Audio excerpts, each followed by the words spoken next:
Ron, ini ada pasangan apa Indonesia menebut medali emas Paralimpik. Satu hal yang membanggakan apa Indonesia gitu. Saroni punya pemikiran atau apa? Hektiknya orang kita ini kan di awal aja hebohnya. Dan ini Paralimpik pertama kali dapat emas. Apresiasi luar biasa.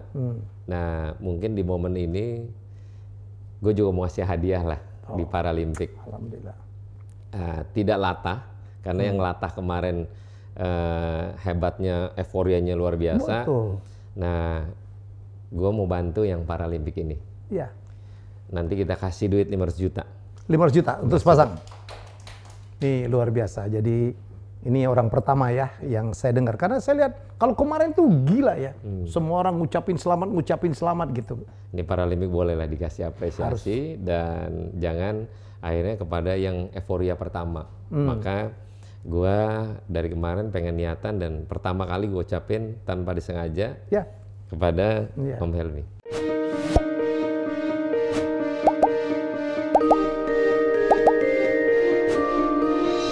Ya, bisa ditebak kali ya. Karena ini bukan pertama kali ruang ini diekspos. Saya akhirnya ke Priok. Bertahun-tahun gue gak ke Priok. Kalau bukan karena anggota Dewan satu ini, saya mungkin gak akan ke sini. Tadi udah disogok pakai apa durian musangking ya. Enak banget. Saya berkunjung ke rumah Ahmad Saroni. Apa kabar, Bos? Alhamdulillah sehat. Alhamdulillah ya. Yang penting sehat dulu. Jadi bener rumah lu tuh dalam gang ya? Oh iya. Lewat aja susah ya? Jadi dulu zaman gembel, mimpinya punya rumah bagus. Terus? Di dalam gang. Oh gitu? Sekalipun rumah jalannya cuma satu mobil, nggak apa-apa. Tapi pas parkir ada Ferrari, ada motor gede, gitu-gitu lah. Itu mimpi lucu-lucuan? Itu mimpi dulu. Jadi ya alhamdulillah lah. Prinsipnya jangan pernah lupa kacang sama kulitnya. Sama kulit. Itu nggak akan pernah ya? Enggak. Kan anggota DPR kan dapat rumah dong di... Kebetulan gue nggak pernah tahu tuh rumahnya. Sampai hari ini 2 periode nggak pernah tahu bentuknya di dalamnya, nggak tahu. Keluar bentuk luarnya cuma lihat dari foto. Di Kalibata ya kan, ada yang dikasih apartemen. Iya, ada sebagian di apartemen, ada sebagian di ini. Nggak minta sama sekali? Nggak. Aduh. Bagusan gua rumahnya soalnya. Percaya. Walaupun kapling 200 meter, tapi ini udah sambung menyambung ya. Udah berapa kapling, Pak? Kalau di Priok ini rumahnya kaplingannya 200 meter. Nah, untuk dapetin sebelahnya itu perlu waktu 2,5 tahun. Berantem dulu lah, drama.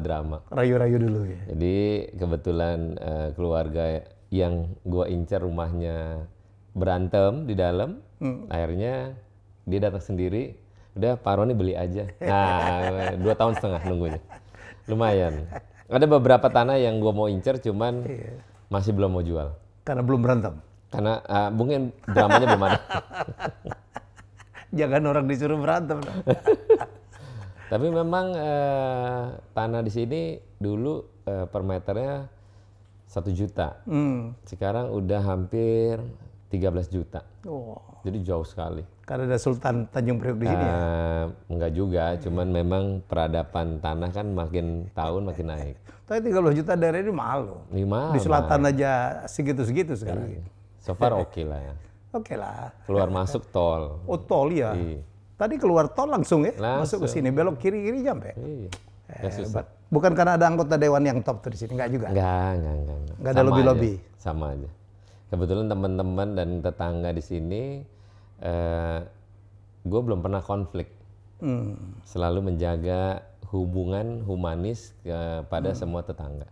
Dan mereka juga bangga dong ya? Dan alhamdulillah mereka juga senang, bukan karena sebagai anggota DPR, karena humanisme yang gue jalani dengan mereka saling respect aja. Ya banggalah mereka dari lingkungan ini. Ada anggota dewan, ada orang sukses. Suksesnya nggak kira-kira gitu. Alhamdulillah. Jadi ada rumah khusus untuk garasi gue denger ya? Ada. Iya. Tapi masih rahasia. Belum boleh dibuka? Belum boleh dibuka. Semoga gue yang pertama boleh buka. Raffi Ahmad udah kesini ya? Sudah, Raffi sudah. Ketinggalan kita. Ron, saya itu kesini karena saya senang banget. Saya ngikutin medsos gitu. Wow, saya bilang ini adalah anggota dewan yang betul-betul memanfaatkan medsosnya, bukan saja untuk menggambarkan pribadi gitu, sepedaan, menunjukkan mobil-mobil supercarnya, tapi juga sangat peduli. Tiap kali ada kejadian apa-apa di Republik ini, Sahroni adalah orang yang pertama yang memposting. Sadar Iron? Atau memang disengaja begitu? Kita dibentuk pada porsi yang memang harus masing-masing. Kalau lagi main sepeda, ya gue main sepeda. Ya. Lagi main mobil-mobilan, ya gue mobil-mobilan. Pada saat kerja, ya harus kerja. Ya. Jadi cuman menyampaikan kepada semua orang bahwa seorang Sahroni ini fokus pada kegiatan dan kerjaannya yang memang teriak sebagai anggota DPR. Itulah yang gue lakuin. Dan naturalisasi yang terjadi di media sosial, terutama di gua, adalah gue pengen menjadi orang yang memang apa adanya. Tidak mau sebagai pencitraan aja, walaupun sesekali pencitraan itu boleh. Dibilangin lagi ya? Dibilangin. Kemarin bersih-bersih, ini pencitraan nih. Ya, sebelum orang nyerang gue, ya gue serang duluan lah. Lu meledek banget ya. Jadi lu tuh sama netizen bercanda aja. Nah ya, jadi belajar dari tata bahasa netizen itu adalah ilmu buat gue yang selama ini gue dapet. Tapi lagi-lagi ada porsi di saat lagi main, porsi lagi saat kerja, dan fokus pada kerjaan yang memang tugasnya teriak. Nah, ada jeletukan. Lu tuh cuman ngomong di media sosial doang. Ya, tugasnya sebagai anggota DPR adalah ya teriak. Teriak untuk menyampaikan aspirasi dan pesan kepada pihak terkait. Dan itu luar biasa menarik karena setiap ada kejadian yang sifatnya agak membuat publik melihat dan menonton itu urusan, saya memberikan pesan kepada para pihak, terutama untuk nyentil, untuk menyampaikan melalui media sosial yang akhirnya punya benefit yang cukup. Nah itu yang mungkin para netizen berharap Sahroni itu muncul di publik bukan karena media sosial. Nah itu sebenarnya udah muncul di publik melalui media sosial. Itulah anggota DPR sebenarnya. Jadi, punya berapa orang sih tim medsos? Tim medsos cuman ya hitung jari lah. Hitung jari lah. Jari. Tapi punya tim artinya. Punya tim. Karena memang sebagai anggota dewan kan memerlukan itu ya. Dan kita juga jangan antah berantah ngomong tentang isu yang nggak penting sebenarnya. Ya harus disimak apa yang menjadi kepentingan publik. Terutama pada isu-isu yang mengundang publik untuk bereaksi. Betul. Nah itu yang gua sampaikan kepada publik agar yang disampaikan juga harus punya benefit. Jangan sampai cuma teriak aja nggak ada benefit buat apa. Ya saya melihat bahwa Sahroni membuat postingan tentang kadang-kadang nyentil aparat ya yang mungkin oknum ya yang kelewatan kayak melakukan perlakuan pada rakyat yang terlalu keras. Itu yang saya lihat ya. Sebelum dilanjutin yang terakhir adalah yang di Bali. Yang di Bali. Jadi banyak yang DM yang disundut itu ya. Bukan disundut aja, digebugin sama tentara. Yang akhirnya orang pada DM bahwa Bang Roni nggak tahu ceritanya bahwa yang bersangkutan nggak mau diberhentiin gara-gara mau di swab terkait dengan COVID. Saya sampaikan balik bahwa tidak dibenarkan tentara melakukan hal semena-mena, sekalipun dia punya kesalahan. Jadi intinya saya menyampaikan pesan kepada semua orang bahwa tentara TNI Polri tidak boleh berlaku demikian kepada masyarakat, sekalipun dia salah. Termasuk yang dulu ada yang nginjek-nginjek kepala gitu, apalagi ya? Itu pesan moral sebenarnya kepada semua pihak bahwa gue bukan hanya sebatas posting, tapi memberikan pesan kepada siapa? Ya tentunya kepada TNI Polri dan masyarakat agar tahu kalau gue udah teriak berarti gue memberikan pesan kepada mereka untuk tidak berlaku demikian. Dan itu memang di komisi memang tanggung jawab Sahroni juga ya? Komisi 3? Komisi 3. Kan keterkaitan dengan video terakhir dengan menginjak kepala. Dalam kurun waktu 1x24 jam, pimpinan Kepala Staf Angkatan Udara langsung memecat yang bersangkutan tanpa ada pembelaan. Ini sikap pimpinan yang luar biasa terhadap publik yang sudah menonton itu dengan seksama.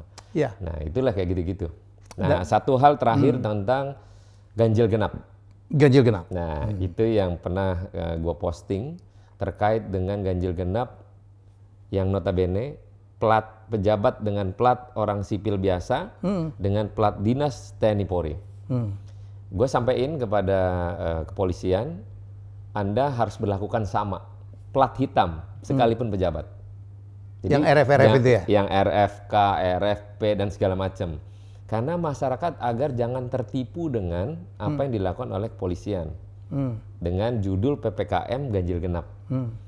Nah, karena gue sampaikan itu akhirnya kepolisian menyampaikan hal bahwa semua plat hitam pada intinya sama.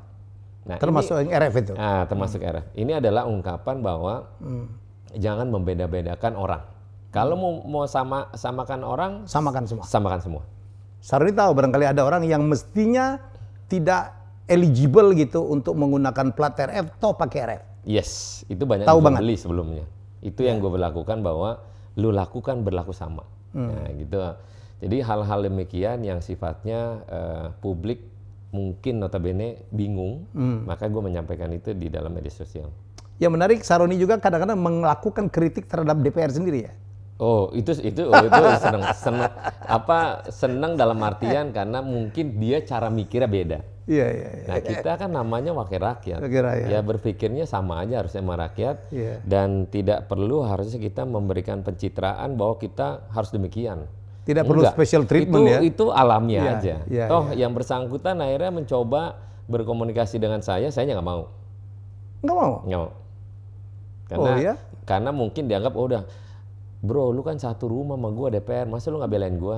Ya, gue belain lu dalam kapasitas yang benar. Tapi kalau salah gue nggak mau belain. Nah, mungkin tantangannya adalah, Saroni sekarang kritikal banget ya, gitu. Bukan, karena gue juga menjaga diri agar tidak berlaku sama dengan apa yang orang mau gitu. Ya hal-hal itulah. Kemarin ada berapa kali ya masalah plat nomor juga ya, yang ada minta permintaan khusus plat DPR gitu, dan Saroni bilang no. Plat DPR dalam artian gini, kan asumsi orang beda-beda. Nah, plat DPR adalah sama dengan plat pejabat lainnya. Nah, plat itu tidak semua orang mau pakai. Pada kesempatan yang berbeda, dinas mungkin pakai. Kayak gue dikasih dapat, tapi gue jarang pakai. Kenapa? Plat gue banyak. Jadi gue berhadapan dengan LSM waktu itu, gue sih nggak pikirin platnya. Gue bilang, plat gue banyak kok, nggak usah mikirin bahwa itu tidak urgent atau urgent. Tapi gimana pejabat itu ya punya fasilitas.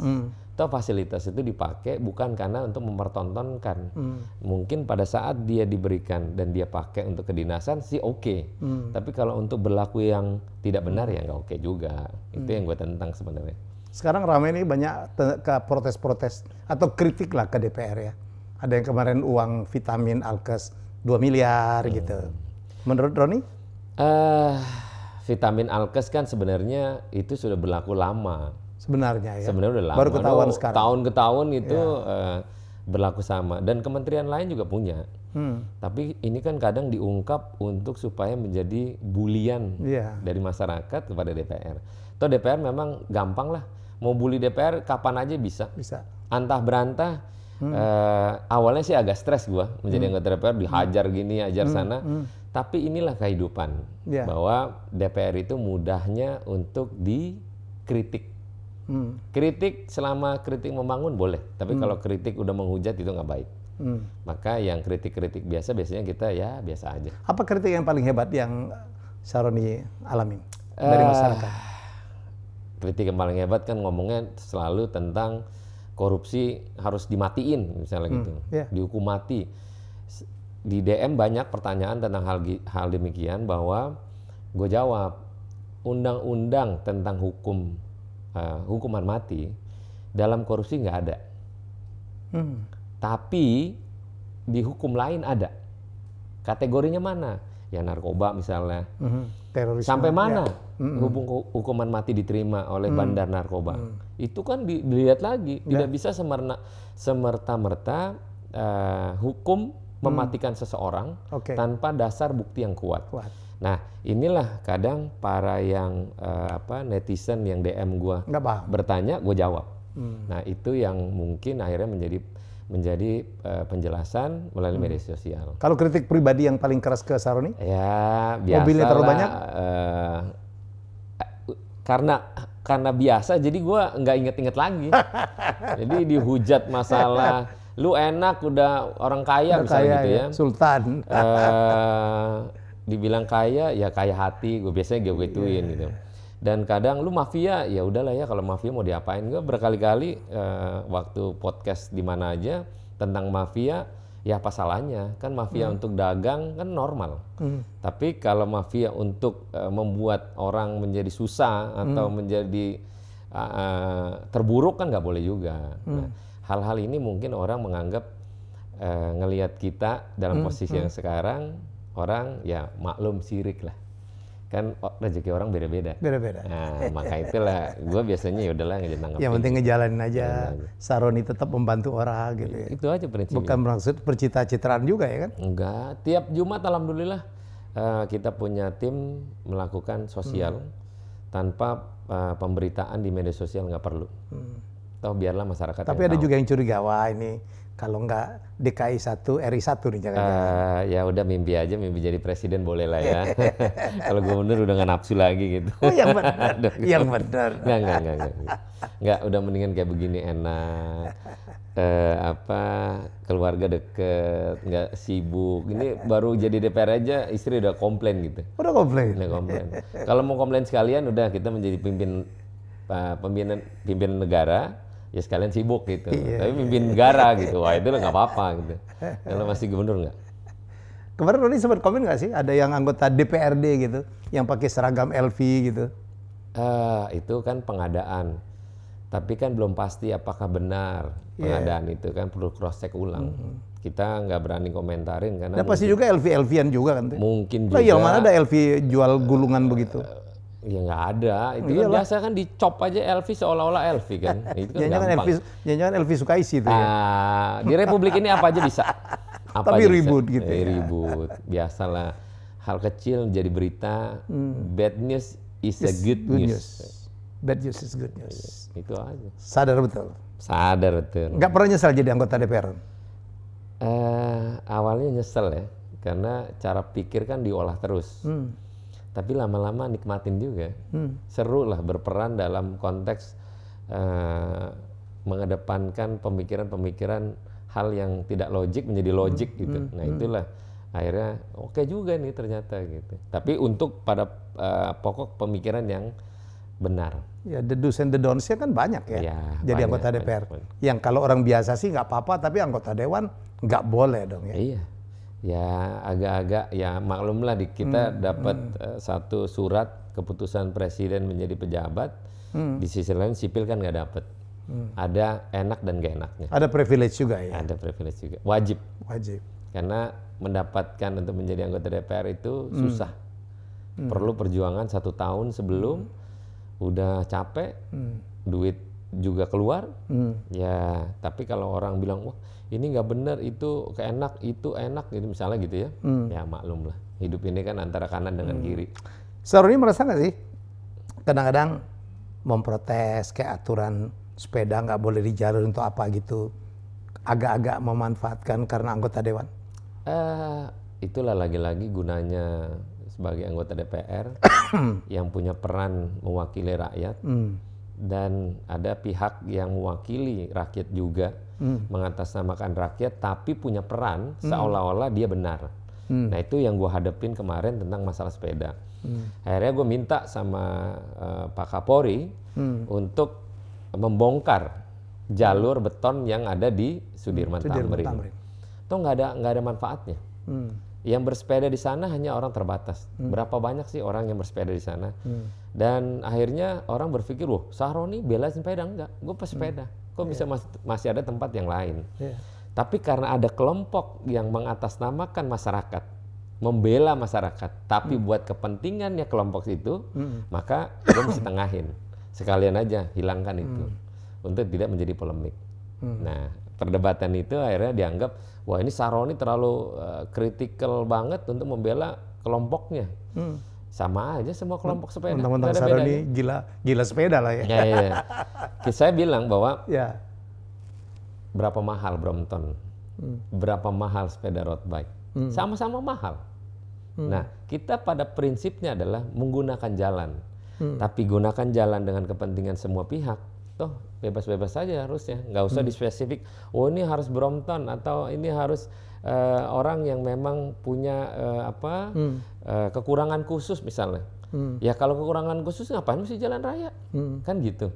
Ngomong secara umum. Tapi lagi-lagi ya harus punya manfaat lah, dan itu harus diberikan kepada orang dan kepada kelompok, kepada umumnya untuk bisa menikmati jalan yang bebas hambatan. Oke. Saya ngamatin Ron apa yang Saroni posting gitu. Wah, natural ya, natural, oke gitu. Mewakilin kepentingan rakyat lah. Cuman sekali aja tuh yang agak emosinya muncul tuh. Waktu kasus moge gitu. Kayaknya Saroni itu tersinggung, dikira nggak ngerti moge gitu. Sehingga berhari-hari posting, gue dulu punya moge itu loh.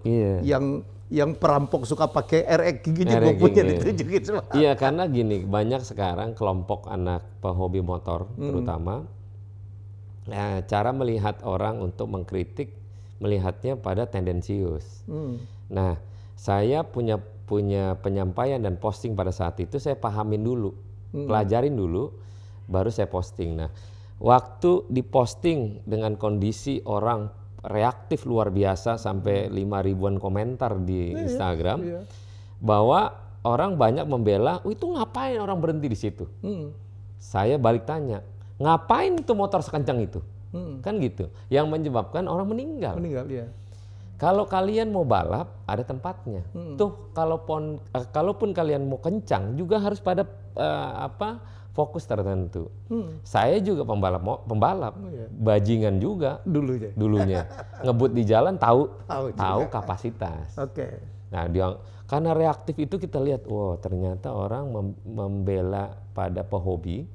Dia pikir gue ini bukan pehobi. Makanya gue posting lah itu, kasih tahu kalau gue ini lebih gila daripada kalian. Sebelum kalian gede, masih sekolah, kita udah lewatin di masanya. Tapi lagi-lagi publik hanya pada omongan yang kiranya negatif dan melihat pada skalanya kecil. Lagi-lagi motor adalah punya kecepatan yang luar biasa. Kenapa motor yang lain ngebut itu bisa menghindari, kenapa dia enggak? Kan simpel jawabannya. Nah, dari situ akhirnya saya sampaikan kepada polisi untuk segera selesaikan, karena apapun bentuknya dua-duanya salah. Tapi lebih salah lagi motor, karena berkecepatan sangatlah tinggi. Itu kan belokan berhenti, dia ngegas. Itu ngegas aja udah 150 km per jam. Oh ya? Bayangin, dengan menubruk motor yang pada saat diam, matilah orang. Nah itu wah lumayan lah. Lumayannya belajar caci makian netizen. Akhirnya bilang nih, ponakan gua nih agak ini nih, agak temperamental, keluar priuknya. Gue ngikutin bener. Banyak anak-anak motor sini juga sama. Pesan dari gua adalah pada kelompok motor, silahkan Anda hobi dengan hobinya, tapi ingat bahwa Anda berhadapan dengan banyak orang. Jadi hati-hati dan teruslah jaga-jaga untuk bersikap di jalan. Sama, gue juga masih hobi ngebut-ngebutan, tapi pada tatanan yang tepat aja. Gitu. Ron, gue mau nanya nih, mungkin agak nyimpang tapi ada bisa berkaitan juga. Sekarang kan kemarin kan ada kritik terlalu banyak tiba-tiba tokoh-tokoh ya, tokoh-tokoh partai terutama pasang billboard gede-gede tuh Roy, untuk 2024 gitu. Komentarnya seorang Saroni gimana? Sebenarnya biasa aja sih, karena kan mereka juga punya konstituen. Sekalipun mungkin ada agenda yang lebih besar, itu kan upaya. Sama dengan upaya menjadi caleg DPR atau DPRD kabupaten dan kota, triknya beda-beda. Tapi kita melihat bahwa mereka usaha, kemungkinan punya survei yang cukup dan melihat situasi, test the water lah. Apakah memungkinkan atau tidak. Ya saat ini karena situasi pandemik orang tidak konsen dengan itu. Betul. Makanya semua produk terkait dengan test the water pastinya tidak akan memunculkan survei yang bagus. Karena orang konsen dengan masalah pandemik. Itu aja sih. So far oke-oke aja mereka ngelakuin baliho sebanyak mungkin juga fine-fine aja. Tapi sekarang lebih konkretnya kayaknya tidak perlu baliho. Perlunya media sosial. Media sosial, persis. Satu persatu provinsi boleh kali, tapi tidak berlebihan juga percuma. Orang semua pakai gadget, ngelihat ini. Orang nyebut nama aja orang udah tahu kok. Nah kan ngelihat background listnya aja. Sejauh mana yang bersangkutan mengiklankan diri. Kalau gua kan waktu masang baliho kan buat bercandaan. Bukan ada tujuan gitu kan. Kenapa? Karena semua orang punya hal yang sama untuk mimpi yang punya mimpi yang sama-sama semua orang milikin.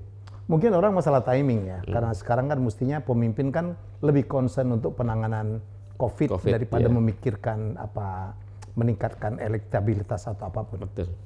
Tapi ada momen juga yang mungkin yang dianggap wah ini bolehlah test the water lagi. Tapi mudah-mudahan pandemik ini berakhir. Cepat berakhir. Dan pemerintah juga bisa fokus untuk menjalankan roda ekonomi kembali.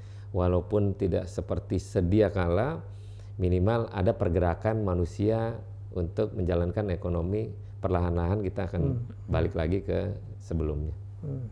Ron, ini ada pasangan Indonesia menebut medali emas Paralimpik. Ya, mestinya kan kita juga memikirkan kayak Grecia Poli ya, yang kebanjiran hadiah gitu ya.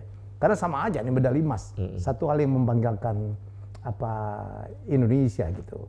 Saroni punya pemikiran atau apa? Hektiknya orang kita ini kan di awal aja hebohnya. Dan ini Paralimpik pertama kali dapat emas. Apresiasi luar biasa. Nah mungkin di momen ini gue juga mau kasih hadiah lah di Paralimpik. Alhamdulillah. Tidak latah karena yang latah kemarin hebatnya, euforianya luar biasa. Betul. Nah, gue mau bantu yang Paralimpik ini. Iya. Nanti kita kasih duit 500 juta. 500 juta untuk sepasang. Ini luar biasa. Jadi ini orang pertama ya yang saya dengar. Karena saya lihat kalau kemarin tuh gila ya. Semua orang ngucapin selamat gitu. Iya. Ya.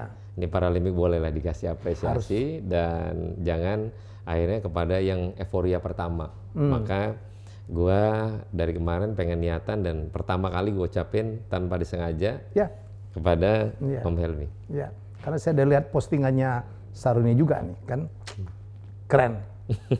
Baik, semoga ini diikutin ya, karena ini saya pikir sama aja. Saya ini banyak ketemu dengan atlet-atlet ya, mereka ketemu saya, kasihan mereka itu masa depannya nanti atau apa gitu ya. Jadi, apalagi masa pandemik sekarang. Masa pandemik sekarang, ya kita harus menghargai. Di masa kita terpuruk begini, kita ada orang-orang pahlawan kita yang berjuang untuk membawa kejayaan bangsa. Ada yang lagi yang mau disampaikan? Tidak ada. Yang penting semoga pandemi ini berakhir cepat atau lambat ya kita sama-sama untuk membangun bangsa ini kembali ke sedia kala. Oh ya, pertanyaan tadi, kenapa sih banyak sekali Iron Man di rumahnya Roni? Penggemar Iron Man? Pada permulaannya adalah dulu kan nggak bahagia anak waktu kecil. Jadi gedenya lah baru bahagia, ya belilah ini mainan ceritanya. Nggak ada yang lain sih, cuma itu doang. Nggak, kenapa memilih toko Iron Man? Ya, suka. Dia pembela ya, pembela ya. Pada kaum orang-orang yang jahat. Ya. Maka para penjahat harus kita berantas. Oke. Itu aja, itu nggak ada yang lain. Nah, yang pembela yang begitu kan banyak, Ron. Kenapa? Apa karena keren? Apa karena apa? Yang pasti gitu. Keren, kayak gua. Apa karena mukanya apa karena tampangnya mirip sama Roni gitu ya? Ikut-ikutan gitu ya. Roni Man. Ya, Roni itu dibalik-balik jadi Iron juga ya? Iya dong. RONI kan bisa jadi IRON. Itu dia ternyata. Oke, terima kasih Ahmad Saroni sudah menerima saya di sini. Kita doakan tetap sehat, tetap menginspirasi, dan dia tetap berbagi ya. Jadi sekali lagi kita mendapatkan kabar gembira untuk perebut medali emas ya dari Paralimpik akan mendapatkan hadiah 500 juta dari Ahmad Saroni. Semoga ini menginspirasi yang lain. Ayo kita dukung pahlawan olahraga Indonesia. Ya, kita jumpa dengan tamu saya selanjutnya. Bye-bye.